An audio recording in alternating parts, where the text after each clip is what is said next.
Je ne laisserai aucun engagement politique de quelque nature que ce soit primer sur mes prérogatives constitutionnelles et sur l'intérêt du peuple.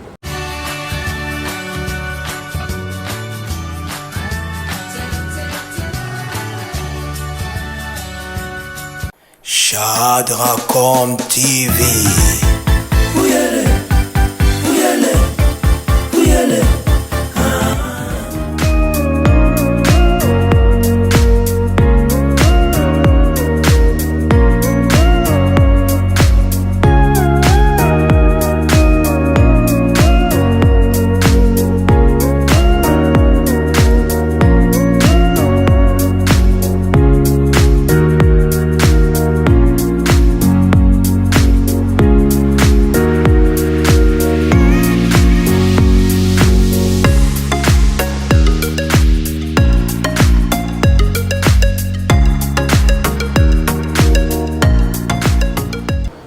Mbote na bien sur mbote bisika besoin mi mbote na poto bisika nous besoin mi en Europe en Amérique ils besoin de biso les ali bongo Shadrac comme télévision émission na bino masolo ya Congo lelo tout ça la analyse spéciale par rapport à actualité politique topé situation politique au mort na biso République démocratique du Congo les ali bongo ko traverser tout le temps masolo ya consultation c'est là qui bongo ko banda mokolo malelo tata mokonzambo ka Félix Tshisekedi aza bongo ko yamba na repesa bino calendrier ya ndenge batu asili bongo ko yamba lelo et puis na repesa bino na temps dans système sur la consultation to reçoit bino masolo ya accord ndeko Joseph Kabila c'est bongo ko évoquer to rebeta bino masolo na donc 2 points les ordres du jour consultation et bandi na accord oyo ndeko Kabila asili bongo ko bimisa tambo na ba réseaux sociaux to la sabino pe accord bino mo pe boye ba soki vraiment accord on va le dire eza ngo tu eza ngo te bino mo bota l'accord on boye ba soki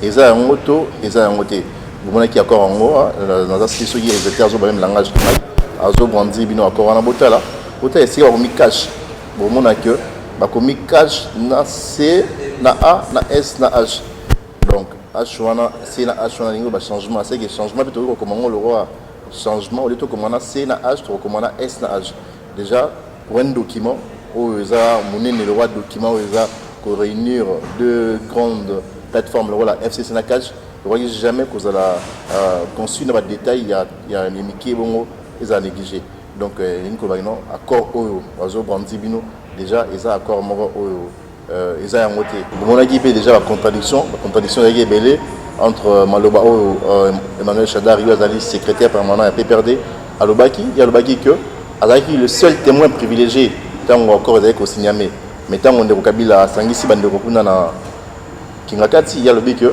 ba témoin est Azali président ya Mboka Misat au Rotanga Égypte Kenya na République Sud-Afrique na Afrique du Sud plutôt donc beaucoup mon aké tant les journalistes tous ko approcher ambassadeur ya Mboka wana Misat batangi ambassadeur balobi bayebi makambo wana te de loin ni de près donc soki ba président na bayaki na Mboka na biso soki bayaki na Mboka na biso kozala neti ba témoin ya accord entre Joseph Kabila na Tshisekedi et soki ba ambassadeur na bazoyi ba te c'est que bayaki na ndenga butu to bayaki na ndenge mo boye oyo elongo banité donc wana surtout les analyses tout ça dans bino dans nazo ba bongo bino be bozo ça analyse en même temps donc pour comprendre que situation où il y a accord et situation vraiment très compliquée pour accord wana qu'est-ce qui a fait que Ndeko Kabila c'est d'abord comme ça dossier accord albert ali sur l'accord Kabila o ngana bino to ebi Kabila alobarate Kabila afin dernière atali comme on une réaction à Kabila té mais discours il y a 6 minutes mokonzamo ka Félix Tshisekedi la sali et si bongo ko lobisaye Ndeko Kabila dans la commune banza parmi 2 personnes na RDC pour réussir ko lobisa Kabila et liboso zalaki Maurice Katumbi na obeta paiement sur Maurice Katumbi a entendu donc à Rosala la chassa pour participer dans la consultation et bandi mokolo molelo et mi balé Félix Tshisekedi Katumbi lobisa Kabila benga Jida de l'eau Kabila Tshisekedi pas reçu pour lobisa Kabila donc déjà oui bah que et là on est stadiqué Kabila a bêtement sur l'accord. Qu'est-ce qui a fait que Kabila a soulevé point à accord politique au Bastien qui entre Yé na Tshisekedi? Puisque au départ, Boraki, le discours en haut, il y a 6 minutes, c'est tout, le conseil des ministres pour ça, pour voir le discours mort, ils sont intelligibles. Mais tu vas faire les jours, les jours. Là, on va comprendre que le discour, on a vraiment. Donc, il y a vraiment massacre. Vous comprenez, il y a un discours en haut. Point fort, le discours, on a point où ils ont fâché, le discours, on a surtout phrase, Félix Tshisekedi qui a lobby. Je ne laisserai aucun engagement politique de quelque nature que ce soit primé sur mes prérogatives constitutionnelles et sur l'intérêt du peuple. Phrase en quelque sorte déjà réponse au Félix Tshisekedi essaie de couper ça na ma préoccupation à Kabila. Tant Kabila a évoqué accord, selon Aïe, la monnaie que a déjà la réponse. Peur lui na kotika na oli moyen lingala abi na kotika engagement ta politique moroté quel que soit niveau quel que soit degré il y a engagement là et ça là que et empêcher ngai na gérer na exercer ma prérogative na constitutionnelle tout intérêt à peuple. Vous avez déjà réponse oyo Félix Tshisekedi a essayé de couper la question oyo lelo Joseph Kabila a évoqué par rapport à Mambo Italie accord. Bon, pour mon équipe de après avoir prononcé ma discours, on a essayé de prononcer mon colon à Kingakati. Et Tamboli a se sentir humilié et perdre ma déclaration sur Twitter comme quoi, Maramone surtout, ils ont les médias, ils ont engagé qui est le biango. Joseph Kabila a dit bon que le biango. Mais Jeune Afrique, ils ont un magazine nommé et gardé non seulement écrit c'est là qu'il faut publier mais ça peine note sonore, ma voix, ma vocale. Il y a Maloba Wana Tango, Joseph Kabila qui est député na sénateur avec ça qui na Kingakati. La robot sénateur monsieur Joël Samino Lukambo, bon la vidéo avec Kingakati. La député na sénateur, bref, membre ya FCC, on no so bazara Kasai, on va bien Rabaluba communément à Kinshasa, bazapé fâché ma case. Baza fâché, bon la vidéo, ceux qui réalisateur aza même langage kinga, on présenter nos vidéos, il y a jeune moko, il y a FCC azoloba na miso Kabila que baluba baza sur la place na kati ya FCCT donc bakasa un tout baza kati ya FCC baza indigné makasi baza ba mécontent na miso baza na sengoté ya ruka ba popo ya bongo la popo na bota la vidéo sur une même langage bota na vidéo yango comme ça on a commenté yango Shadracom TV.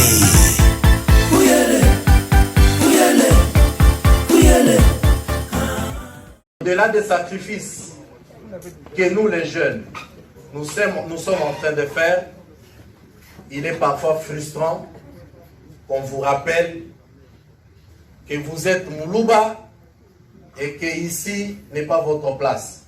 Je me permets de le dire parce que parfois beaucoup ne comprennent pas notre challenge.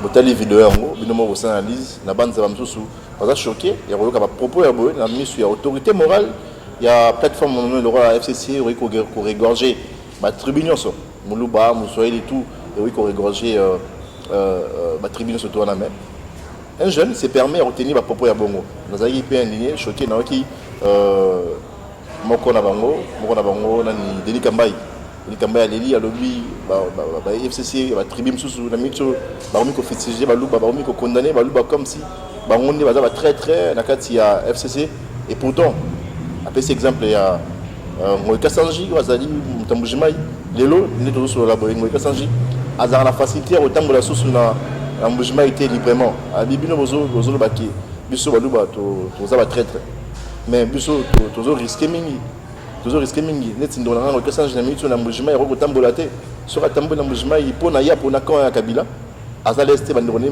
baluba zo considéré comme traître mais le lobo bozo le baki baluba wana rande baza traître donc ça va vidéo mo ezali et chokaki pena baluba bakaseno baluba o baza na kati ya FCC to zongela sikoyo consultation la consultation na bisa na bilelo consultation islaki bongo ko banda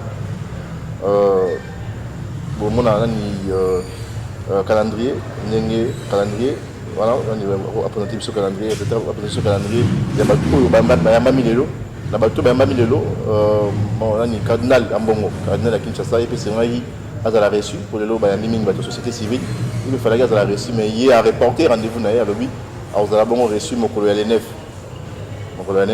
À part ça, le cardinal Monseigneur Mosengo, et puis il a reçu mon collègue de l'eau. Donc, le lot, la société civile, calendrier, on a en même temps calendrier, dans le hôtel, il y a mon collègue de l'eau.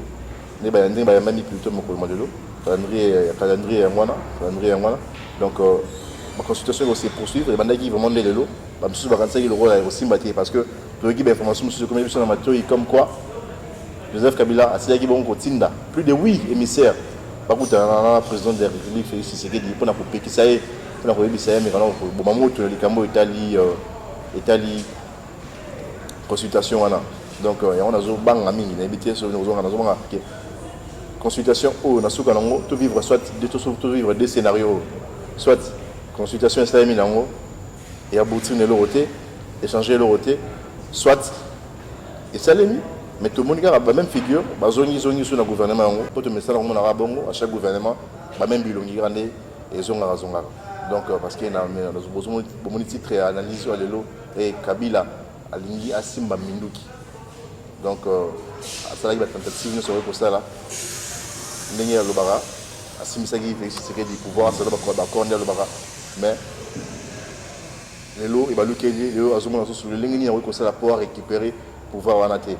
Après, c'est venu les mamans aux autres qui ont idée aux et la Bokondi. Troisième mandat qui peut être ceux qui ont cédé pouvoir par rapport à la pression internationale et nationale. Il y a une volonté de volonté à pouvoir. Il y a le discours, le discours, je ne vous dis pas au revoir, je vous dis à bientôt. On a ligné pour le baquet. À Bossana, ma présidence, à Bossana, l'effort à Zongo. Il y a une tentative, surtout il y a assassinat, notamment quand Zambo a fait c'est qu'il a subir l'empoisonnement, non surtout parce que Kabila a besoin à Zongo. Maintenant, on a réussi la tentative, surtout à l'habitude de rejoigner la destitution. On a initié la destitution, on a des simités. Mais le dernier rempart, les Amandoki. Il y a aussi des bandits. Kabila a tenté aussi Mandoki. Donc, c'est l'information de Zanango, mais nous qui sommes Mandoki, c'est qui vont côté Namboka fort, écoutez, belé, Mandoki côté belé, surtout au niveau de Tanganyika, ici, quand on a eu Joazani, Mandoki côté qui. Ceux qui service en semaine, M. Salim Moussa, Nengeli, vous voyez vraiment que Mandoki, c'est qui vont côté bien que Bissot aux en embargo, mais Bimbo quand on a fonctionnera. Mandoki, c'est au côté. Nicolas au-dessus de l'écart. Nicolas au-dessus de l'écart. Là, c'est la carte, c'est même pas sur observer dans l'hôtel. Vous vivez dans le Rwandais. Comme le Rwandais, pour voir, on a vivre dans le observer depuis 2019. Le Rwandais, dans l'hôtel, et puis, bon, ça en civil, c'est normal. Baza kosala nini baza belé wa libosonga na mona na pesa adresse lelo na limité première ifuna na avenue Saint-Christophe eza na hôtel mort eza wana benga funa club ba Rwandais baza wana ebele bayara kosala nini na 7e rue eza hôtel mort dans la 7e rue wana ba Rwandais pe baza wana ebele donc bilo retour wana eza ba indice aux autres ça que ne Kabila aza ko préparer le comment ceux qui jamais harmonie et simité et c'est vraiment que tout base à la vigilance pour n'appuyer neni to kibongo pour ça élément sous pendant la kisi Kabila a aussi Mamandoki ezani na bande za bato bazo vivre na Kinshasa baebi eza ba jeune policier moko bazo benga ba ujana na limité baza na niveau stick place sur dépôt stick ezali na poids lourd na route poids lourd bamsu bazali logé na Fikine bamsu bazali logé bisika songolo pakala awa na Kinshasa les ba jeune policier ou bazali formé baza formation il y a 4 mois baza formation il y a 4 mois baza bena trop jeune na hôtel bango boy Kabila bana hôpital ba terrain d'entraînement na bango azo sa bango que bino boza ba soda na ngai donc bazali formé pour un seul but pour une seule mission. Quand on va imposer Chadari comme président, Bango Bimalanzela, pour les citoyens congolais. Mais la mission est similarité. Mikolo, bango tout, basé en alerte. Basé vraiment très motivé, basé en alerte. Si on dit basé trop, mais il y a des gens qui bango tout, baoudjana.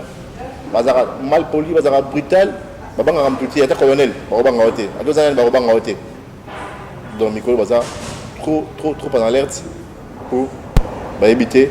Quand est-ce que c'est un bâtiment Mindoki. Donc il aussi nous tout comprendre que le Kabila a la volonté à Tamaroté et à Rosunga. C'est ce qu'il dit. Donc, le peuple congolais, les séquences besoin de l'ISO, dans le bas de dans Souka, Tomiko Chité, dans mes conclure l'émission, dans ma modèle de consultation, ça veut dire que le président, le membre plutôt, il y a Ensemble pour la République, il y a Moïse Katumbi, parce qu'il y a lettre, réalisation de Brandi, une lettre en haut, pour notre pays qui s'en est Moïse Katumbi a participé, à prendre part à la consultation. Parce qu'officiellement, il y a ces prononcés, mais moi, je vais porter parole, si bon côté, c'est hier, à Goya, on a cherché ça, mon collègue de 6, pour reprendre part à la consultation, bien que membre Ensemble pour la République, parti politique, mais je suis Bassili Kopekisa.